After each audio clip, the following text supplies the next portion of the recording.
الله الرحمن الرحيم الحمد لله رب العالمين والعاقبة للمتقين والصلاة والسلام على أشرف الأنبياء والمرسلين وعلى آله وصحبه أجمعين أما بعد فقد قال الله تعالى في القرآن العظيم والفرقان المجيد أعوذ بالله من الشيطان الرجيم بسم الله الرحمن الرحيم يا أيها الذين آمنوا اتقوا الله حق تقاته ولا تموتن إلا وأنتم مسلمون اللهم صل على محمد وعلى آل محمد كما صليت على إبراهيم وعلى آل إبراهيم إنك حميد مجيد اللهم بارك على محمد وعلى آل محمد كما باركت على إبراهيم وعلى آل إبراهيم إنك حميد مجيد அன்புள்ள சகோதரர்களே, பெரியோர்களே, அல்லாஹ்வின் தூதர் ஸல்லல்லாஹு அலைஹி வஸல்லம் அவர்களுடைய வழியிலே இனிய இல்லத்தை நாம் சந்திப்பதாக இருந்தால் ஸல்லல்லாஹு அலைஹி வஸல்லம் அவர்களுடைய கூற்றை எடுத்து அப்படியே நம்முடைய வாழ்க்கையில் கடைபிடிக்க வேண்டும். அதே போன்று பயணம், அந்த பயணம் மார்க்கம் எப்படி அனுமதி தந்திருக்கிறதோ அந்த அடிப்படையில்தான் பயணிக்க வேண்டும். அல்லாஹ் சுப்ஹானஹு வ தஆலா தூதரை எவ்வாறு பின்பற்ற வேண்டும் என்பதை அல்லாஹ் சொல்லும்போது ஒமா ஆத்தாக்குமுர் ரசூலு ஃபஹுதுஹ் ஒமா நஹாக்கும் அன்ஹு ஃபன்தஹு, தூதர் உங்களிடத்திலே எதை கொண்டு வந்தாரோ அதை நீங்கள் அப்படியே பற்றி பிடித்து கொள்ளுங்கள், அந்த தூதர் எதிலிருந்து உங்களை விலகி இருக்க சொன்னார்களோ அதிலிருந்து நீங்கள் முற்றிலுமாக விலகி கொள்ளுங்கள் என்று அல்லாஹ் சுப்ஹானஹு வ தஆலா குர்ஆனிலே சொல்கிறான். எனவே அல்லாஹ்வுடைய தூதர் ஸல்லல்லாஹு அலைஹி வஸல்லம் அவர்கள் எந்த பயணத்தை மேற்கொள்ள வேண்டும், எப்படி மேற்கொள்ள வேண்டும் என்பதை கற்றுத்தந்தார்களோ அந்த அடிப்படையில் தான் நாம் பயணத்தை மேற்கொள்ள முடியும். எதை அவர்கள் தடுத்தார்களோ அதிலிருந்து நாம் விலகியாக வேண்டும். அந்த அடிப்படையில் தான் அன்புள்ளவர்களே, ஸல்லல்லாஹு அலைஹி வஸல்லம் அவர்களுடைய வீட்டை, இல்லத்தை நாம் சந்திப்பதாக இருந்தால் அவர்களுடைய வழிமுறையை நாம் பின்பற்றி தான் அந்த நிலையை நாம் அடைய முடியும். அன்பானவர்களே, ஸல்லல்லாஹு அலைஹி வஸல்லம் அவர்கள் நம்மீது அதிகமாக பாசம் கொண்டு அன்பு கொண்டு அவர்கள் நம்மை பார்க்க வேண்டும், நாம் அவர்களை காண வேண்டும் என்பதை ஸல்லல்லாஹு அலைஹி வஸல்லம் அவர்கள் சொல்லி இருக்கிறார்கள். ஒரு தடவை சொன்னார்கள், நான் என்னுடைய சகோதரர்களை சந்திக்க ஆசைப்படுகிறேன் என்று சொன்னார்கள். சஹாபாக்கள், பக்கத்தில் இருந்த சஹாபாக்கள் கேட்டார்கள், அவலஸ்னா இஹ்வானக் யா ரசூலல்லாஹ், அல்லாஹ்வின் தூதர் அவர்களே, நாங்கள் உங்களுடைய சகோதரர்களாக இல்லையா அப்படின்னு கேட்கும்போது ஸல்லல்லாஹு அலைஹி வஸல்லம் அவர்கள் சொன்னார்கள், ஆமாம், ஆனால் அன்தும் அஸ்ஹாபி, நீங்கள் என்னுடைய தோழர்கள், நீங்கள் என்னுடைய தோழர்கள். ஆனால் என்னுடைய சகோதரர்கள் யார் என்றால் ஒ இஹ்வானுனா அல்லதீன லம் யாத்து பஅத், அவர்கள் இதுக்கு பிறகு வரவே இல்லை, அவர்கள் பிறக்கவே இல்லை, அப்படிப்பட்ட என்னுடைய சகோதரர்களை நான் சந்திக்கணும்னு ஆசைப்படுறேன்னு சொன்னாங்க ஸல்லல்லாஹு அலைஹி வஸல்லம். அப்போ சஹாபாக்கள் கேட்டாங்க, கைஃப தாரிஃபு மல்லம் யாத்தி பாது மின் உம்மத்திக்க யா ரசூலல்லாஹ், அல்லாஹ்வின் தூதர் அவர்களே, உங்களுடைய உம்மத்தில் இதுக்கு பிறகு அவங்க வரலன்னு சொல்கிறீங்களே, அவர்களை நீங்கள் எப்படி நீங்கள் அடையாளம் கண்டு கொள்வீங்க அப்படின்னு கேட்டாங்க ஸல்லல்லாஹு அலைஹி வஸல்லம் அவங்கள்ட்ட. அப்போது ரசூலுல்லாஹி ஸல்லல்லாஹு அலைஹி வஸல்லம் சொன்னாங்க, ஒரு மனுஷன்ட்ட ஒரு குதிரை இருக்கிறது, அந்த குதிரை கை, கால், முகம் எல்லாம் நல்ல வெண்மை நிறத்தோடு கொண்டிருக்கிறது. அவர் கருப்பு நிற குதிரைகளோடு அந்த தன்னுடைய குதிரையை இணைக்கிறார். அப்படி இணைக்கும் போது அவர் தன்னுடைய குதிரையை அடையாளம் கண்டு கொள்ள மாட்டாரா என்று கேட்டார்கள் ஸல்லல்லாஹு அலைஹி வஸல்லம். உடனே சஹாபாக்கள், பலா யா ரசூலல்லாஹ், அல்லாஹ்வின் தூதர்களே, ஆமாம், கண்டு கொள்வார்கள் என்று சொன்னவுடன் ஸல்லல்லாஹு அலைஹி வஸல்லம் அவர்கள் சொன்னார்கள், فَإِنَّهُمْ يَأْتُونَ غُرًّا مُحَجَّلِينَ مِنَ الْوُضُوءِ وَأَنَا فَرَطُهُمْ عَلَى الْحَوْضِ. இப்படித்தான் என்னுடைய சகோதரர்கள் அவர்கள் உது செய்த அடையாளத்தினால் பிரகாசமாக அவர்கள் வருகை தருவார்கள். அவர்களுடைய வருகைக்கு முன்பாகவே நான் அங்கு ஹவுதுல் கௌசர் என்று சொல்லக்கூடிய நீர் தடாகத்திலே அவர்களுக்காக நான் காத்திருப்பேன் என்று சொன்னார்கள் ஸல்லல்லாஹு அலைஹி வஸல்லம். சுப்ஹானல்லாஹ். அன்புள்ளவர்களே, அல்லாஹுடைய தூதர் ஸல்லல்லாஹு அலைஹி வஸல்லம் அவர்களுடைய வீட்டை நாம் பார்க்கணும்னு நினைக்கிறோம். எப்படி அவங்க வீட்டில் நடந்தாங்கன்னு நம்ம ஆசைப்படுறோம். ஆனால் ஸல்லல்லாஹு அலைஹி வஸல்லம் அவர்கள் நம்மை காணுவதற்கு ஆசைப்பட்டிருக்கிறார்கள். இப்படி என்னுடைய சகோதரர்கள் வருவார்கள், அவர்களுக்கு முன்னரே நான் அங்கு காத்திருப்பேன், நீரை கொடுப்பதற்காக நான் காத்திருப்பேன் என்று சொன்னார்கள். ஆனால் அவர்கள் எப்படி இருப்பார்கள்? உது செய்த அடையாளத்தோடு பிரகாசமானவர்களாக இருப்பார்கள் என்று சொன்னார்கள் ஸல்லல்லாஹு அலைஹி வஸல்லம். அப்போ அல்லாஹ்வின் தூதர் ஸல்லல்லாஹு அலைஹி வஸல்லம் அவர்களை நாம் சந்திப்பதாக இருந்தால், அவர்கள் சொன்னது போன்று நாம் நடந்தால், உது செய்து இருந்தால், அதனுடைய பிரகாசம், அதனுடைய அடையாளத்தை வைத்து ஸல்லல்லாஹு அலைஹி வஸல்லம் அவர்கள் நம்மை கண்டு கொள்வார்கள். எனவே அல்லாஹ்வின் தூதர் ஸல்லல்லாஹு அலைஹி வஸல்லம் அவர்களை நாம் பிரியம் கொண்டு அன்பு கொண்டு அவர்களுடைய வழிகாட்டுதல்களை எடுத்து செயல்பட்டால்தான் இந்த பாக்கியம் கிடைக்கும், இல்லை என்றால் கிடைக்காது. அதற்கு மாற்றமாக ஸல்லல்லாஹு அலைஹி வஸல்லம் அவர்களுக்கு மாற்றமாக நடந்தால் மிகப்பெரிய பிரச்சனைகள் ஏற்படும், மிகப்பெரிய விளைவுகள் ஏற்படும். எனவே எப்படிப்பட்ட பயணம் இருக்க வேண்டும்? ஸல்லல்லாஹு அலைஹி வஸல்லம் வீட்டை நாம் சந்திப்பதற்காக பயணிப்பது என்று சொன்னால் எப்படி இருக்க வேண்டும் என்பதை நாம் புரிந்து கொள்ள வேண்டும். அன்பானவர்களே, உமர் இப்னுல் கத்தாப் ரலியல்லாஹு அன்ஹு அவர்கள் அந்த பையத்து ரித்வான் என்று சொல்லக்கூடிய உடன்படிக்கை, ஒரு மரத்தடி கீழே இருந்து ஸல்லல்லாஹு அலைஹி வஸல்லம் ஒரு உடன்படிக்கை எடுத்தாங்க, பையத்து வாங்கினாங்க.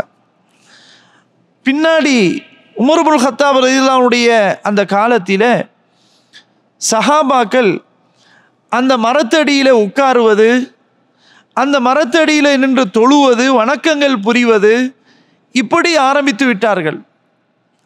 உமர் இப்னுல் கத்தாப் ரலியல்லாஹு அன்ஹு அவர்கள் பார்த்துவிட்டு இந்த மரத்தை வெட்டி விடுங்கள், இந்த மரத்தை இல்லாமல் ஆக்கி விடுங்கள் என்று சொன்னார்கள்.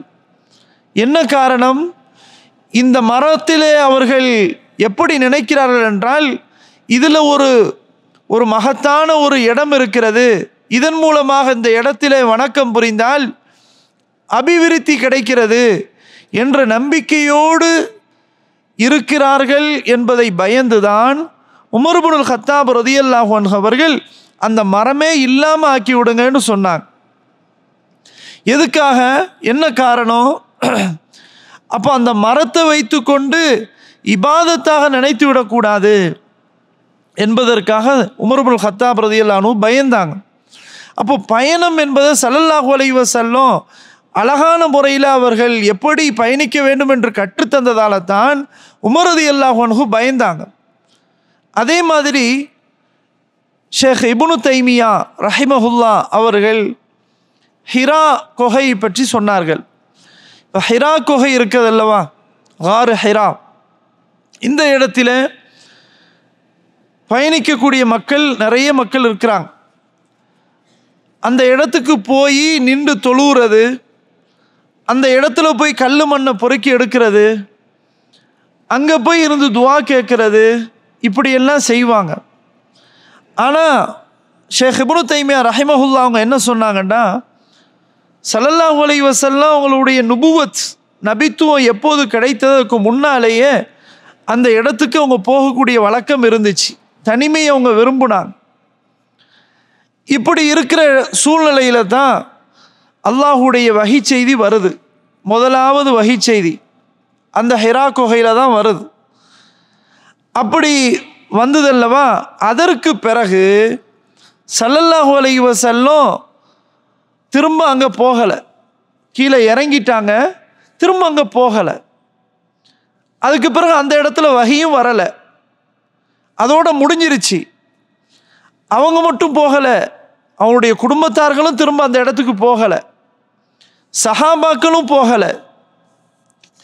அதே மாதிரி ஸல்லல்லாஹு அலைஹி வஸல்லம் நுபுவத்துக்கு பிறகு 10 ஆண்டுகள் மக்காவுலேயே இருந்தாங்க. திரும்ப மறுபடியும் போய் அந்த ஹிரா குகைக்கு ஸல்லல்லாஹு அலைஹி வஸல்லம் ஒரு தடவை கூட போகலை. அதை போய் ஜியாரத்து விசிட் பண்ண போகலை, பயணிக்கலை. இதே மாதிரி தான் சஹாபாக்களும் இருந்தாங்க. மக்காவில் இருந்த சஹாபாக்களும் அந்த ஹிரா குகைக்கு போகலை. அதே மாதிரி ஹிஜ்ரத்துக்கு பிறகு, ஹிஜ்ரத்து போனார்கள் அல்லவா, அதற்கு பிறகு ஸல்லல்லாஹு அலைஹி வஸல்லம் பல தடவைகள் மக்காவுக்கு வந்திருக்கிறாங்க. அப்போவாது திரும்ப ஹிரா குகைக்கு போனாங்களா? போகலை. ஹுதைபியா உடன்படிக்கை எடுக்கிறதுக்காண்டி வந்தாங்க, அப்போ போனாங்களா? அப்பவும் போகலை. ஆமுல் ஃபத்ஹ், மக்கா வெற்றியினுடைய நாள், அந்த நாளில் அப்போ போனாங்களா? அப்பவும் போகலை. அதே மாதிரி ஸல்லல்லாஹு அலைஹி வஸல்லம் உம்ரா செய்வதற்காக சுமார் 20 நாட்கள் மக்காவில் இருந்தாங்க. அதில் ஏதாவது ஒரு நாள் அங்கே போய் ஹிரா குகைக்கு போனாங்களான்னா போகலை. அப்போது ஸல்லல்லாஹு அலைஹி வஸல்லம் அவங்களுக்கு முதல் வஹி வந்தது அந்த இடத்துல. திரும்ப அதுக்கு பிறகு வந்ததுக்கு பிறகு அவங்களும் போகலை, சஹாபாக்களும் போகலை, அவங்களுடைய குடும்பத்தார்களும் போகலை. அதுக்கு பிறகு பல ஆண்டுகள் ஸல்லல்லாஹு அலைஹி வஸல்லம் மக்காவில் இருந்தாங்க, அப்பவும் திரும்ப ஏறலை. இப்படியெல்லாம் இருக்கும்போது அதில் நம்ம போகிறது சிறந்தது இல்லை. ஆனால் நிறைய மக்கள் அப்படி போகிறதுனால என்ன நினைக்கிறாங்கன்னா, அது நமக்கு பரக்கத்து இருக்குது. நீங்கள் பார்க்கலாம், அந்த இடத்துக்கு போய் மக்கள் தொழுது எவ்வளோ கஷ்டப்பட்டு சிரமப்பட்டு முடியாமல், போகவே முடியாமல் அதுக்கு பல மணி நேரங்கள் எடுத்து, சில பேர் அதிலிருந்து கீழே விழுந்து, இப்படியெல்லாம் நடக்குது சம்பவம். அப்போ பயணிப்பது என்றால் ஸல்லல்லாஹு அலைஹி வஸல்லம் சொன்னார்களா இல்லையா? ஏற்கனவே பார்த்தோம் ஹதீஸ். சிரமம் கொண்டு பயணிப்பதாக இருந்தால் அந்த 3 பள்ளிவாசல் தான். ஒன்று அல் மஸ்ஜிதுல் ஹராம், இன்னொன்று அல் மஸ்ஜிதுல் நபவி, இன்னொன்று அல் மஸ்ஜிதுல் அக்ஸா. இந்த 3 இடங்களுக்கு மட்டும்தான் சிரமம் எடுத்து பயணிக்க வேண்டும். இது அல்லாமல் சிரமம் எடுத்து பயணிக்க கூடாது என்று ஸல்லல்லாஹு அலைஹி வஸல்லம் அவங்க சொன்னாங்க. அன்புள்ளவர்களே, இப்படி நம்ம ஸல்லல்லாஹு அலைஹி வஸல்லம் அவர்கள் கற்றுத்தந்த அந்த ரிஹ்லா, அந்த பயணம் இருந்தாதான் ஸல்லல்லாஹு அலைஹி வஸல்லம் அவருடைய வீட்டுக்குள்ளே நம்ம போக முடியும். எப்படி போகணும், எப்படி போகக்கூடாது அப்படின்றத தெளிவாக விளங்க முடியும். இப்போ ஸல்லல்லாஹு அலைஹி வஸல்லம் அவர்களுடைய வீட்டுக்குள் நம்ம நுழையிறதுக்கு முன்னாடி அவங்க வீடு எப்படி இருந்துச்சு அப்படின்னு பார்த்தா, அதனுடைய கட்டட அமைப்பு, அதனுடைய நிலவரம் எப்படி இருந்தது என்றால் ரொம்ப சின்ன வீடாக இருந்துச்சு. சின்ன வீடு மட்டும் இல்லை, அந்த மேல் பகுதி முகட்டு பகுதியும் ரொம்ப தாழ்ந்த நிலையில் இருந்துச்சு. ஸல்லல்லாஹு அலைஹி வஸல்லம் அவர்களை பொறுத்த வரையில் இந்த உலகத்தை அற்பமாக கருதி வாழ்ந்தவங்க. இந்த உலகத்தில் ரொம்ப இன்பம் கண்டு சுகம் கண்டு அப்படி இருக்கலை, மாறாக வெறுத்து தான் வாழ்ந்தாங்க. உலகத்தை வெறுத்து வாழ்ந்தார்கள் ஸல்லல்லாஹு அலைஹி வஸல்லம். அவர்களுக்கு பெரிய கட்டடமாக இருக்கணும், பெரிய செல்வம் செழிப்போடு இருக்கணும் என்ற நிலையில் ஸல்லல்லாஹு அலைஹி வஸல்லம் அவர்கள் இருக்கவே இல்லை. அவர்களுக்கு மிகவும் கண்குளிர்ச்சியாக இருந்தது தொழுகை தான். ஸல்லல்லாஹு அலைஹி வஸல்லம் அவர் ரொம்ப பிரிய, உலகத்திலே ரொம்ப பிரியமாக இருந்தது, கண்குளிர்ச்சியாக இருந்தது தொழுகை தான். தொழுகை விஷயத்தில் தான் அவங்களுக்கு இதை விட ஒரு சுகம் கண்டு, அல்லாஹ்வை வணங்குறதை விட இந்த உலகத்தில் அவங்களுக்கு வேற எதுவும் பிரியம் கொண்டதாக இல்லை. இதுதான் இருந்திருக்கு. அதே மாதிரி மனம் பூச பொருள், மனம் வீசக்கூடிய பொருள் அத்தர், அதை ரொம்ப விரும்பி இருக்கிறாங்க. மனைவிமார்களை ரொம்ப நேசிச்சிருக்கிறாங்க. தொழுகை, அல்லாஹுவை வணங்குவது என்றால் அது போதும் இந்த துன்யாவில், வேற எதுவும் நமக்கு தேவையில்லை என்ற அடிப்படையில் தான் ஸல்லல்லாஹு அலைஹி வஸல்லம் என்ன செஞ்சிருக்கிறாங்க, இருந்திருக்கிறாங்க. சுனனு திர்மிதியில் 2377வது ஹதீஸை நம்ம பார்க்குறோம். ஸல்லல்லாஹு அலைஹி வஸல்லம் அவங்க ஒரு இடத்துல ஒதுங்கி படுத்திருக்கிறாங்க. அப்படி இருக்கும்போது அவங்களுடைய உடம்புல அந்த அச்சம் ஏற்பட்ட நிலையில் சஹாபாக்கள் கண்டாங்க. அல்லாஹ்வின் தூதர் அவர்களே, உங்களுக்கு நாங்கள் ஒரு விரிப்பை ஏற்படுத்தி தரவா? ஏன்னா அவருடைய உடல் அமைப்பை பார்க்கும்போது அவங்க படுத்த அந்த இடம் அப்படிப்பட்ட இடம், அதனுடைய அச்சங்கூட உடல்ல இருந்துச்சு. துடித்து சொன்னாங்க சஹாபாக்கள், அல்லாஹ்வின் தூதர் அவர்களே, உங்களுக்கு ஒரு விரிப்பை ஏற்படுத்தி தரவான்னு கேட்டாங்க. அந்த நேரத்தில் ஸல்லல்லாஹு அலைஹி வஸல்லம் என்ன சொன்னாங்க தெரியுமா? மாலி ஒலி துன்யா. அல்லாஹு அக்பர். மாலி ஒலி துன்யா, எனக்கும் இந்த துன்யாவுக்கு என்னப்பா சம்பந்தம் இருக்குது? ஸல்லல்லாஹு அலைஹி வஸல்லம் கேட்குறாங்க, மாலி ஒலி துன்யா, எனக்கும் இந்த துன்யாவுக்கு என்ன சம்பந்தம் இருக்கிறது என்று கேட்டாங்க ஸல்லல்லாஹு அலைஹி வஸல்லம். சொல்லிட்டு சொல்றாங்க, மா அன ஃபித் துன்யா இல்லா கராகிப். இந்த துன்யாவை பொறுத்தவரையில் ஒரு பிரயாணி இருக்கிறானே, பயணம் செய்யக்கூடிய பிரயாணி, அவனை போலத்தான், வேற எதுவுமே நான் கிடையாது. அந்த பிரயாணி எப்படி இருப்பார்? இஸ்தவல்ல தஹ்த ஷஜரா, ஒரு மரத்தடியில இருந்து நிழல் பெற்று ஓய்வு எடுப்பார். சும்ம ராஹ ஒ தரக்க, பிறகு அவர் விட்டு போட்டு அவர் சென்று விடுவார், ஓய்வு எடுத்து போயிடுவார். இதுதான் எனக்கும், இது போலத்தான் நானும், எனக்கும் இந்த துன்யாவுக்கு என்ன சம்பந்தம் இருக்கிறது என்று கேட்டாங்க ஸல்லல்லாஹு அலைஹி வஸல்லம். இங்கே மட்டும் சொல்லலை, சஹீஹுல் புகாரியில் ஒரு இடத்துல பார்க்குறோம், ஸல்லல்லாஹு அலைஹி வஸல்லம் அவர்கள் தன்னுடைய மகள் வீட்டுக்கு வந்தாங்க, ஃபாத்திமா ரலியல்லாஹு அன்ஹா அவங்க வீட்டுக்கு. அப்படி வரும்போது திரையை பார்த்தா வண்ணம் போட்டு பூசப்பட்டு அங்கு ஒரு உருவ அமைப்பில் இருக்குது. திரும்ப போயிட்டாங்க ஸல்லல்லாஹு அலைஹி வஸல்லம், வீட்டுக்குள்ளே போகலை, கோவப்பட்டு போயிட்டாங்க.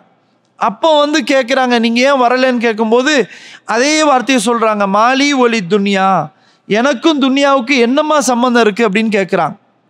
பண்புள்ளவர்களே, ஸல்லல்லாஹு அலைஹி வஸல்லம் எப்படி இருந்தாங்கண்டா, துன்யாவுக்கும் அவங்களுக்கும் சம்பந்தமே இல்லாத அளவுக்கு இருந்தாங்க. ஒரு பட்டட்டு வாழ்ந்தாங்க ஸல்லல்லாஹு அலைஹி வஸல்லம். அது எப்படி வார்த்தையை சொல்கிறாங்க? கராக்கிப், ஒரு பயணியை போலத்தான். என்னுடைய வாழ்க்கை துன்யாவில் என்ன நிரந்தரமாக இருக்க போகிறோமா? இல்லை, இது ஒரு பயணம், இது ஒரு பயணம், இது ஒரு ஜெர்னி. நம்ம எல்லாரும் மறுமைக்கு போய்கிட்டு இருக்கிறோம், மறுமை நாளுக்காக நம்ம பயணித்து கொண்டு இருக்கிறோம் என்று சொன்னார்கள் ஸல்லல்லாஹு அலைஹி வஸல்லம். அது எப்படி உதாரணமாக சொல்கிறாங்க? ஒரு பயணி எப்படி இருப்பார்? அவருக்கு சிரமம் ஏற்படும் போது, ஓய்வு தேவைப்படும் போது, மரத்தடியில் இருந்து அந்த நிழலை பெற்று ஓய்வு எடுத்துட்டு ஓய்வுக்கு பிறகு அதை அப்படியே விட்டு போட்டு அவருடைய வேலைக்கு போயிடுவார். இதுதான் எனக்கும் உள்ள உதாரணம்னு சொன்னாங்க ஸல்லல்லாஹு அலைஹி வஸல்லம். அன்புள்ளவர்களே, எனவே பயணம் என்பது இது ஒரு ஸல்லல்லாஹு அலைஹி வஸல்லம் அவர்கள் காட்டி தந்த அமைப்பில் இருக்கணும். அவங்க எப்படி ஒரு பயணி போல இருந்தார்களோ அது போல நாமும் இருக்கணும். அதுதான் இந்த ஹதீஸ் நமக்கு உணர்த்துகிறது. அதே மாதிரி ஸல்லல்லாஹு அலைஹி வஸல்லம் அவர்களுடைய மனைவிமார்களுடைய வீடுகளை எடுத்துக்கொண்டாலும் மிகவும் தாழ்ந்த நிலையில் தான் இருக்கும். எந்த அளவுக்குன்னு சொன்னால், ஒருவர் நின்று கொண்டு மேலே தட்டலாம், கையால் தட்டலாம், அந்த அளவுக்கு தான் ஸல்லல்லாஹு அலைஹி வஸல்லம் அவர்களுடைய மனைவிமார்களுடைய வீடுகளும் அப்படித்தான் இருந்தன என்பதை நம்ம பார்க்கிறோம். அன்பானவர்களே, எனவே நம்ம ஆரம்பத்தில் பார்த்தது ஜியாரா, விசிட். அடுத்தது இரண்டாவது ரெஹலா, பயணம், ஜியாரா, ரெஹலா, ஜெர்னி. இதை நம்ம பார்த்தோம். ஸல்லல்லாஹு அலைஹி வஸல்லம் அவருடைய வீட்டுக்குள்ளே நுழைவதற்கு முன்னாடி அவர்கள் எப்படிப்பட்டவர்கள், அவர்களுடைய வர்ணனை என்ன, அதை நம்ம தெரியணும். நாம் ஒருவருடைய வீட்டுக்கு போவதாக இருந்தால் அந்த வீட்டில் உள்ளவங்க எப்படிப்பட்டவங்கன்னு தெரிந்து அறிந்து தான் நம்ம உள்ளே போவோம், இல்லையா?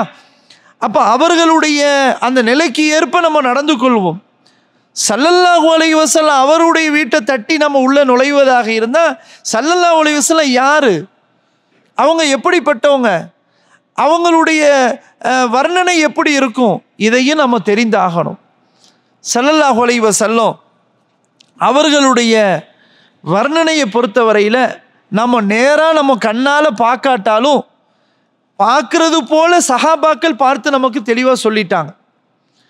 அவர்களுடைய அந்த நேரடியான அந்த பார்வைகளை நமக்கு எடுத்து சொன்னாங்களே, இது நம்ம நேராக பார்ப்பது போல தான் இருக்கும். அப்படின்னா ஸல்லல்லாஹு அலைஹி வஸல்லம் எப்படி இருந்தாங்க, எந்த தோற்றத்தில் இருந்தாங்க, இதையும் நம்ம பார்க்குறோம். சஹீஹுல் புகாரியில் 3539வது 3549வது செய்தி நம்ம பார்க்கிறோம். பர்ரா பின் ஆசிப் ரலியல்லாஹு அன்ஹு அவங்க அறிவிக்கிறாங்க, கானன் நபியு ஸல்லல்லாஹு அலைஹி வஸல்லம் அஹ்ஸனன் நாசி வஜ்ஹா. அல்லாஹ்வின் தூதர் ஸல்லல்லாஹு அலைஹி வஸல்லம் அவர்கள் மக்களிலேயே அழகான முகம் உடையவர்களாக இருந்தாங்க. அழகான முகம் ஸல்லல்லாஹு அலைஹி வஸல்லம் அவங்கள வர்ணித்து சொல்கிறாங்க. அது மட்டும் இல்லை, அஹ்ஸனஹும் ஹல்கா, அழகான தோற்றமுடையவர்களாகவும் ஸல்லல்லாஹு அலைஹி வஸல்லம் அவங்க இருந்தாங்க. அடுத்தது, லைஸ பித் தவீலில் பாயினி வலா பில் கசீரி, பட்டன்று அப்படி வெளியே தெரிகிற அளவுக்கு ரொம்ப உயர்ந்த ஒரு நிலையில இல்லை. அதாவது உயர்ந்தவர்கள் உயரமானவர்கள் அந்த நிலையிலும் இல்லை, ரொம்ப குட்டையானவங்களும் கிடையாது. அப்போ நடுத்தரமான உள்ள ஒரு அளவுல இருந்தாங்க ஸல்லல்லாஹு அலைஹி வஸல்லம். அப்போ ஸல்லல்லாஹு அலைஹி வஸல்லம் அழகான தோற்றமுடையவர்களாக இருந்தாங்க, அழகான முகம் உடையவர்களாக இருந்தாங்க அப்படின்ற செய்தியை பார்க்கிறோம். அடுத்த சஹீஹ் புகாரியில் 3551வது செய்தியை பார்க்கிறோம். அதே சஹாபி தான் அறிவிக்கிறாங்க, கானன் நபியு ஸல்லல்லாஹு அலைஹி வஸல்லம் மர்பூஅன் பஈத மா பைனல் மன்கிபைன் லஹு ஷஅருன் யப்லுகு ஷஹ்மத உதுனை ரஐதுஹு ஃபீ ஹுல்லத்தின் ஹம்ரா லம் அர ஷைஉன் கத் அஹ்ஸன மின்ஹு.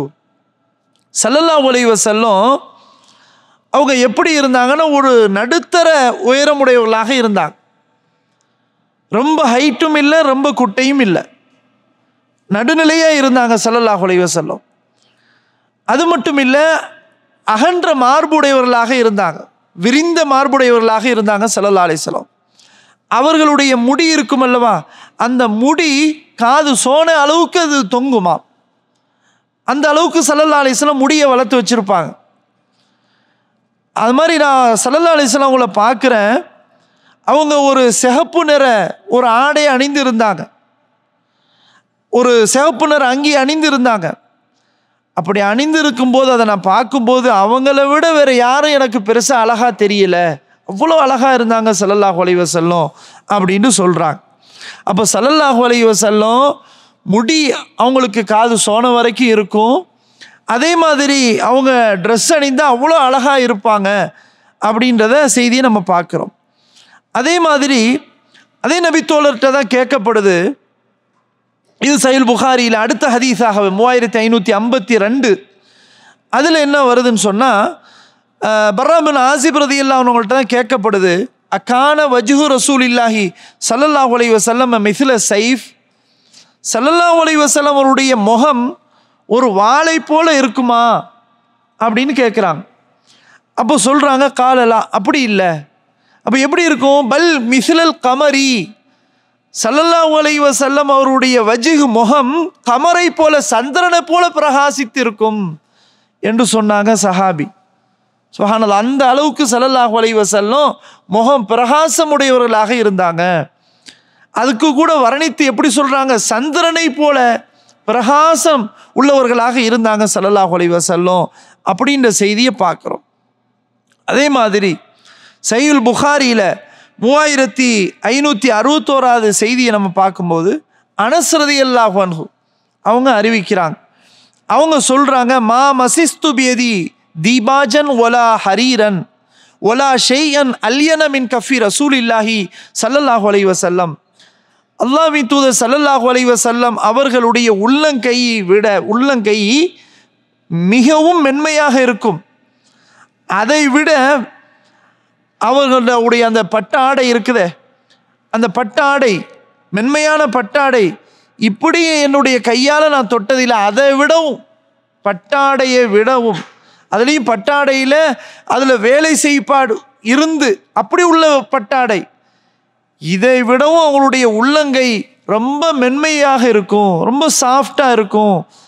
அது மாதிரி வேற எதையும் நான் தொட்டது இல்லைன்னு சொல்கிறாங்க. ஸல்லல்லாஹு அலைஹி வஸல்லம் கையை தொட்டால் அவ்வளோ சாஃப்டாக இருக்கும், பட்டாடை விடவும் சாஃப்டாக இருக்கும் அப்படின்றத அனஸ் ரலியல்லாஹு அன்ஹு 10 ஆண்டுகள் ஸல்லல்லாஹு அலைஹி வஸல்லம் அவங்களுக்கு பணிவிடை செஞ்சாங்க. அப்போ எப்படி அவங்க பார்த்துருப்பாங்க.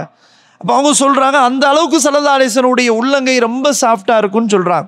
இன்னொரு செய்தியை சொல்கிறாங்க, ஒலா ஷமிம்து ரீஹன் கத் அத்யப மின் ரீஹி ரசூலில்லாஹி ஸல்லல்லாஹு அலைஹி வஸல்லம்.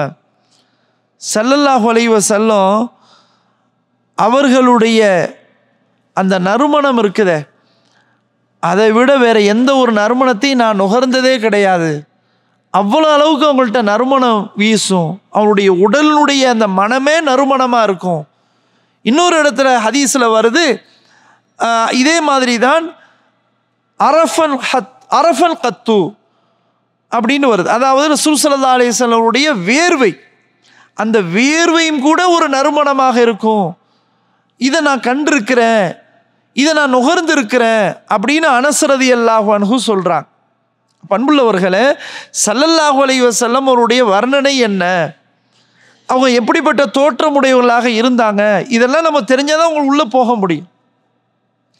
அப்போ ரசூலுல்லாஹி ஸல்லல்லாஹு அலைஹி வஸல்லம் உடலுடைய அந்த வாடை இருக்குதே, அதுவே ஒரு நறுமணமாக இருக்கும். அப்படின்னு மட்டும் இல்லை, அவருடைய வேர்வையும் கூட நறுமணமாக இருக்கும். அந்த அளவுக்கு மனம் கமலக்கூடிய ஒரு நிலையில தான் அல்லாஹுடைய தூதர் ஸல்லல்லாஹு அலைஹி வஸல்லம் அவங்க இருந்தாங்க. அதே மாதிரி அவங்களுடைய கேரக்டர், அவங்க எப்படிப்பட்ட ஒரு குணமுடையவர்களாக இருந்தாங்க அப்படின்னு பார்க்கும்போது அபூ சயீதில் குத்ரி ரலியல்லாஹு அன்ஹு அவங்க அறிவிக்கிறாங்க. இது சஹீஹுல் புகாரியில் வருகிறது, 3562வது ஹதீஸ். ரசூலுல்லாஹி ஸல்லல்லாஹு அலைஹி வஸல்லம் பற்றி சொல்றாங்க, கான ஸல்லல்லாஹு அலைஹி வஸல்லம் அஷத்த ஹயாத் மினல் அதராஇ ஃபீ ஹித்ரிஹா ஃபஇதா ரஆ ஷையன் யக்ரஹுஹு அரஃப்னாஹு ஃபீ வஜ்ஹிஹி. ஸல்லல்லாஹு அலைஹி வஸல்லம் அவங்க எப்படிப்பட்டவங்கன்னு சொன்னா, மறைந்து இருந்து திரைக்குள்ளே ஒரு கன்னி பெண்ணு எப்படி அவள் வெட்கப்படுவாளோ, ஒதுங்கி இருப்பாளோ, அதைவிட மிக மிக கூடுதலாக ஸல்லல்லாஹு அலைஹி வஸல்லம் அவர்கள் மிகவும் வெட்கமுடையவர்களாக இருப்பார்கள். அந்த அளவுக்கு ஸல்லல்லாஹு அலைஹி வஸல்லம் அவங்க ரொம்ப வெட்கம் அவங்கள்ட்ட தான் படிக்கணும். ஒரு கன்னி பெண்ணை விட வெட்கமுடையவர்களாக இருப்பாங்கன்னா எந்த அளவுக்கு ஸல்லல்லாஹு அலைஹி வஸல்லம் அந்த வெட்கமுடையவர்களாக இருந்தாங்க அப்படின்றத நம்ம என்ன செய்யலாம் பார்க்கலாம். சரி, அடுத்தது அவங்களுக்கு ஏதாவது வெறுக்கிற மாதிரி இருந்தால் அதை சொல்கிறாங்க. அபூ சயீத் குத்ரி ரலியல்லாஹு அன்ஹு அரஃப்னாஹு ஃபீ வஜ்ஹிஹி, அவருடைய முகத்திலேயே எங்களுக்கு தெரிந்து விடும்னு சொல்கிறாங்க. நாங்கள் அதை முகத்திலேயே பார்த்துருவோம். ஸல்லல்லாஹு அலைஹி வஸல்லம் அவங்களுக்கு ஒன்று வெறுக்கிறதா இருந்தால், பிடிக்காதுன்னு இருந்தால் அவருடைய முகத்தையே காட்டி கொடுத்துரும், முகம் காட்டி கொடுத்துரும், அதை நாங்கள் புரிஞ்சுக்கிடுவோம் அப்படின்னு சொல்கிறாங்க. அன்புள்ளவர்களே, எனவே ஸல்லல்லாஹு அலைஹி வஸல்லம் அவர்களுடைய வீட்டுக்கு நாம் பயணிக்கிறோம். அவர்களுடைய இனிய இல்லம் எப்படி இருக்குது அப்படின்றத நம்ம பார்க்க இருக்கிறோம். ஸோ ஸல்லல்லாஹு அலைஹி வஸல்லமுடைய வீட்டுக்குள்ளே நுழையிறதுக்கு முன்னாடி அவர்களுடைய எல்லா விஷயங்களையும் நம்ம படித்தாதான் நாம் அதுக்கு உள்ளே போக முடியும். சரி, இதெல்லாம் நமக்கு என்ன காட்டுது? ஸல்லல்லாஹு அலைஹி வஸல்லம் அவர்களுடைய அழகான தோற்றம், அவர்கள் எந்த அளவுக்கு நல்ல பண்புடையவர்களாக இருந்தாங்க, அதாவது வெட்கம் அவங்கள்ட்ட எப்படி இருந்துச்சு, அதே போல் ஸல்லல்லாஹு அலைஹி வஸல்லம் எவ்வளோ சுத்தமாக இருப்பாங்க, எவ்வளோ அவங்க நீட்டாக இருப்பாங்க அப்படின்றதெல்லாம் நமக்கு இது ஒரு மிகப்பெரிய ஒரு பாடம். அதான் சிஃபத்துர் ரசூல். இதெல்லாம் ரசூலுல்லாஹி ஸல்லல்லாஹு அலைஹி வஸல்லம் சிஃபத்து, வர்ணனை. இதை நம்ம தெரியணும். இதை தெரிந்து நாம் நம்முடைய வாழ்க்கையில் கடைபிடிக்கணும். ஸல்லல்லாஹு அலைஹி வஸல்லம் அவர்களை போலவே நானும் இருக்கணும் அப்படின்னா நம்ம ஆசைப்படணும். அவங்க எப்படி இருந்தாங்களோ அப்படி நான் இருக்கணும், அவங்க எப்படி நடந்தாங்களோ அப்படி நான் நடக்கணும், எப்படி அவங்க வெட்கத்தோடு நடந்தாங்களோ அது மாதிரி நானும் எனக்கு வெட்கம் இருக்கணும். ஹையா ஸல்லல்லாஹு அலைஹி வஸல்லம் ஒரு இடத்துல சொன்னாங்க, உனக்கு வெட்கம் மட்டும் இல்லைன்னா நீ விரும்பியபடி செய்யின்னு சொன்னாங்க.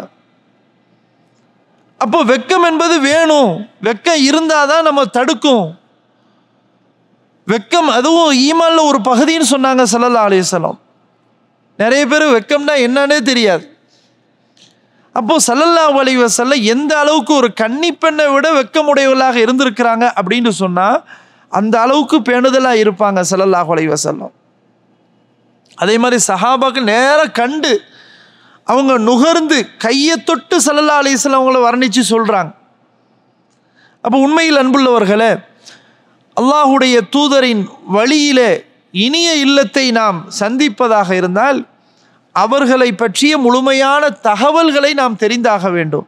அதுதான் நமக்கு இந்த இடத்திலே முக்கியமான பாடமாக இருக்கிறது. எனவே இன்ஷா அல்லாஹ் தொடர்ந்து ஸல்லல்லாஹு அலைஹி வஸல்லம் அவர்கள் எப்படி அவர்களுடைய பேச்சு இருக்கும், பேச்சினுடைய அமைப்பு எப்படி இருக்கும், அடுத்தவங்களுடைய வீட்டுக்குள்ளே நுழைந்து அங்கே எப்படி இருப்பார்கள் என்ற செய்திகளை தொடர்ந்து நாம் பார்ப்போம். அல்லாஹ் சுப்ஹானஹு வ தஆலா ஸல்லல்லாஹு அலைஹி வஸல்லம் அவர்களை முழுமையாக பின்பற்றி வாழக்கூடிய நல்ல ஒரு சூழலை நம் அனைவருக்கும் ஏற்படுத்தி தந்தல் புரிவானாக. வ ஆகிரு தஅவானா அனில் ஹம்துலில்லாஹி ரப்பில் ஆலமீன். சுப்ஹானக அல்லாஹும்ம வ பிஹம்திக அஷ்ஹது அன் லா இலாஹ இல்லா அன்த அஸ்தக்ஃபிருக வ அத்தூபு இலைக்.